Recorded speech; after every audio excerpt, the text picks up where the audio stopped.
കഴിഞ്ഞ ദിവസം രാവിലെ ഞാൻ മുറ്റത്തിറങ്ങി നോക്കിയപ്പം പൂത്തു നിന്ന ഒരു ചെടിയാണിത്. ശരിക്കും ഇത് ചെടിയൊന്നുമല്ല, ഒരു കാടാണ്. പക്ഷെ അതിൻ്റെ പൂവിൻ്റെ ആ ഒരു ഭംഗി അത് കണ്ടപ്പോൾ ഞാനിതിനെ വീഡിയോയിലാക്കി വെച്ചതാണ്. പിറ്റേ ദിവസം ഉച്ചയായപ്പോൾ അതേ പൂവ് ഇതുപോലെ അപ്പൂപ്പൻ താടിയുടെ ആ ഒരു രൂപത്തിൽ നിൽക്കുന്നത് കണ്ടു. എന്ത് രസമാണല്ലേ കാണാൻ.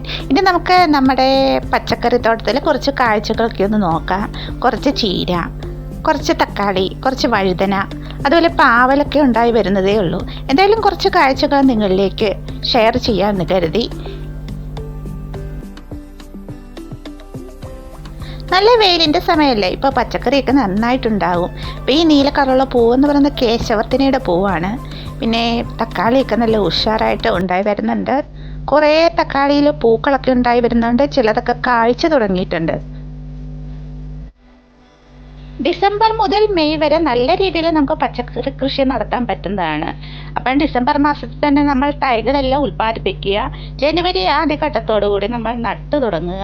അപ്പം നല്ല വെയിലൊക്കെയുള്ള സമയത്ത് പച്ചക്കറി ധാരാളമായിട്ടുണ്ടാകും. ഇത് ശീതകാല പച്ചക്കറിയായിട്ടുള്ള കാബേജാണ്. കാബേജിന് കൂടുതലായിട്ടും പുഴുവിൻ്റെ ശല്യം ഉണ്ടാകാറുണ്ട്. ഇത് നമ്മുടെ ക്യാരറ്റാണ് കേട്ടോ. വളരെ കുറച്ചായി ഞാൻ ക്യാരറ്റ് ഇത്തവണ നട്ടിട്ടുള്ളൂ. ക്യാബേജിൻ്റെ ഒരുപാട് തൈകൾ ഞാൻ നട്ടിരുന്നു. അതിൽ പലതും പുഴു തിന്ന് ആകെ ഒന്നിനും കൊള്ളില്ലാത്തൊരു രീതിയിലായപ്പോൾ ഞാൻ പറിച്ചു കളയുകയായിരുന്നു. ഇപ്പോൾ ഇവിടെ നിൽക്കുന്ന ഈ ഒരു കാബേജ് അത് അതിൻ്റെ ഉള്ളിൽ ബോളായിട്ട് വരുന്നുണ്ടായിരുന്നു. പക്ഷെ അതെല്ലാം പുഴു കഴിച്ചിട്ടുണ്ട്. പക്ഷേ ഈ പുറത്തുള്ള ഇലകൾ നല്ല രീതിയിൽ ക്ലീൻ ചെയ്താൽ നമുക്ക് തോരൻ കറി വെക്കാൻ പറ്റും. പിന്നെ ഇപ്പുറത്ത് നിൽക്കുന്ന കുറച്ച് തൈകളൊക്കെ വലിയ കുഴപ്പമില്ലാതൊക്കെ വരുന്നുണ്ട്.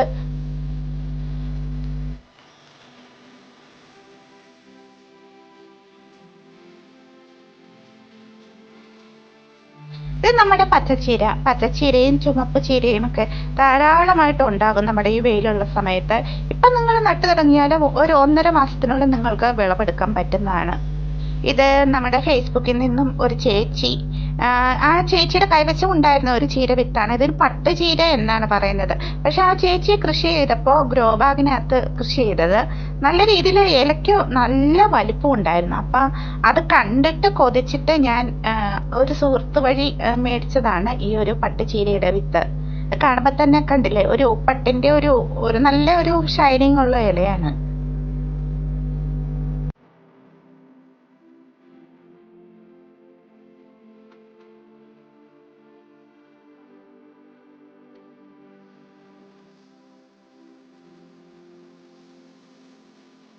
നമ്മുടെ പട്ടുചീരയെ അകാരണമായിട്ട് വർദ്ധിച്ചുകൊണ്ടിരിക്കുമ്പോഴാണ് ഷൂ എൻ്റെയും കൂടെ ഒന്ന് മൈൻഡ് ചെയ്യണേ, എൻ്റെ വീഡിയോ കൂടി പിടിക്കണേ. നമ്മുടെ വഴുതന പൂത്ത് നിൽക്കുകയാണ് സുന്ദരി.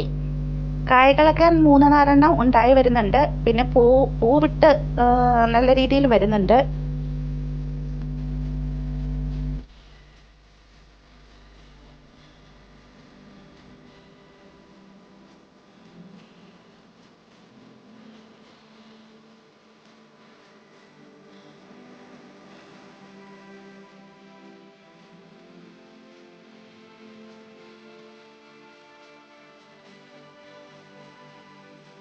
എന്തായാലും ഇവിടെ വരെ വന്നല്ലേ, എൻ്റെയും കൂടെ വീഡിയോ പിടിച്ചോ. ബീട്രൂട്ട് എന്താണോ അത്ര ഉഷാറായിട്ട് വരുന്നില്ല. എലി നന്നായിട്ട് മാതുന്നുണ്ട് കേട്ടോ. ഈ ഡിങ്കൻ്റെ ഒരു കാര്യം. എന്തായാലും നമ്മൾ താഴെ ഭാഗത്തായിട്ട് കുറച്ച് കൂർക്കയൊക്കെ നട്ടിട്ടുണ്ടായിരുന്നു. കൂർക്ക പൂത്ത് തുടങ്ങിയിട്ടുണ്ട്. എന്നാൽ പോയി നോക്കാമെന്ന് കരുതി ചെന്നപ്പോഴാണ് എലി നല്ല രീതിയിൽ മണ്ണെല്ലാം മാന്തി കൂർക്കയുടെ മുകളിലേക്ക് ഇട്ടിട്ടുണ്ട്. എന്തായാലും കൂർക്കയുടെ കാര്യം ഗോവിന്ദയായിട്ടുണ്ട് എന്നാണ് എനിക്ക് തോന്നുന്നത്. ഇനി എലി എന്തെങ്കിലും സഹായമാണോ ചെയ്തതെന്ന് എനിക്കറിയില്ല. എന്തായാലും കൂർക്കയുടെ മുകൾ ഭാഗത്തേക്ക് മണ്ണുമെല്ലാം മാന്തി ഇട്ടിട്ടുണ്ട്. അതിനകത്ത് കിഴങ്ങുണ്ടായാൽ എന്തെങ്കിലും കിട്ടും എന്ന് പ്രതീക്ഷിക്കാം.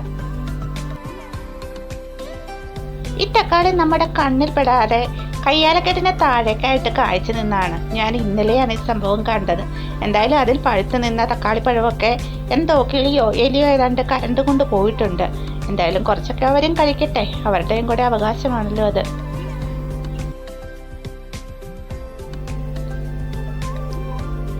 പിന്നെ ഈ കാണുന്നതാണ് നമ്മുടെ പാവലിൻ്റെ പൂവ്, മഞ്ഞ സുന്ദരി. പാവയ്ക്കൊക്കെ 1-2 ഉണ്ടായി വരുന്നുണ്ട്. വെള്ള പാവയ്ക്കാണ് കേട്ടോ. പിന്നെ ഈ പാവലിൻ്റെ പൂവിന് പ്രത്യേകത എന്ന് പറഞ്ഞാൽ 2 തരം പൂവാണ് ഉള്ളത്. ഒന്ന് ആൺപൂവും ഒന്ന് പെൺപൂവും. ആൺപൂവ് എന്ന് പറഞ്ഞു കഴിഞ്ഞാൽ അതിൽ കായ ഉണ്ടാകില്ല, പൂ മാത്രമേ ഉണ്ടാവുകയുള്ളൂ. പെൺപൂവ് എന്ന് പറഞ്ഞാൽ പൂവും കായയുടെ മുകളിൽ ഇതുപോലെ തന്നെ പൂവും ഉണ്ടാകും. അപ്പം ഇങ്ങനെയുള്ള പൂവിലാണ് നമ്മുടെ പാവയ്ക്ക ഉണ്ടാകുന്നത്. പിന്നെ കുറച്ച് പയറൊക്കെ ഉണ്ടായി വരുന്നുണ്ട്. പിന്നെ ബാക്കി നമുക്ക് കാണാനുള്ളത് തക്കാളിയാണ്. പലതരത്തിലുള്ള തക്കാളികളുണ്ട്. ചെറുതക്കാളിയുണ്ട്, അല്ലാതെ വലിയ തക്കാളിക്ക ഉണ്ടാകുന്നുണ്ട്. അപ്പോൾ എല്ലാം പൂത്തു വരുന്ന ഒരു സമയം ആകുന്നുള്ളൂ. എന്തായാലും ഒരു മാസം കൂടെ കഴിയുമ്പോഴത്തേനും നമുക്ക് വിളവെടുക്കാറാകും. എന്നിട്ട് നമ്മൾ നല്ല രീതിയിൽ വീഡിയോ ഇടാം കേട്ടോ. നമ്മൾ ലൈവായിട്ട് തന്നെ വീഡിയോ ഇടുന്നതാണ്.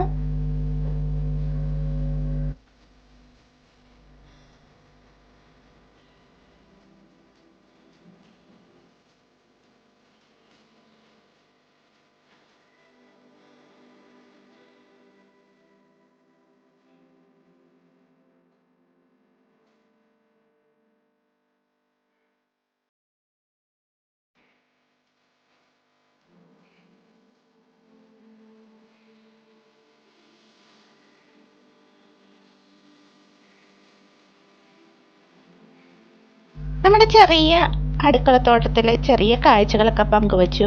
ഇനി അവസാനമായിട്ട് എനിക്ക് നിങ്ങളോട് വളരെയധികം സന്തോഷത്തോടെ ഒരു കാര്യം പങ്കുവെക്കാനുണ്ട്. ഈ കഴിഞ്ഞ ഫെബ്രുവരി 22 എനിക്ക് എൻ്റെ യൂട്യൂബ് ചാനൽ 1K സബ്സ്ക്രൈബേഴ്സ് കഴിഞ്ഞിരിക്കുകയാണ്. എന്നെ വളരെയധികം സ്നേഹത്തോടെ ചേർത്ത് പിടിച്ച് ഒരുപാട് സപ്പോർട്ട് തന്ന എൻ്റെ എല്ലാ പ്രിയപ്പെട്ടവർക്കും ഒരുപാട് നന്ദി അറിയിക്കുകയാണ്. അപ്പോൾ ഇത്രയും വൈകി എന്താണ് പറയുന്നത് എന്ന് ചോദിച്ചു കഴിഞ്ഞാൽ, 1K എത്തിക്കഴിഞ്ഞ് കഴിഞ്ഞാൽ നമ്മൾ അന്നേരം തന്നെ ആ ഒരു സന്തോഷം പങ്കുവെക്കുമ്പോൾ പിറ്റേ ദിവസം നോക്കുമ്പോഴത്തേനും ഈ സ്പാം പ്രോബ്ലം കൂടുതലായിട്ട് ഉള്ളത് കൊണ്ട് ഒരുപക്ഷെ കൈവിട്ട് പോയാലോ എന്ന് കരുതിയിട്ട് ഞാൻ അടക്കി വെച്ചിരുന്നതാണ്.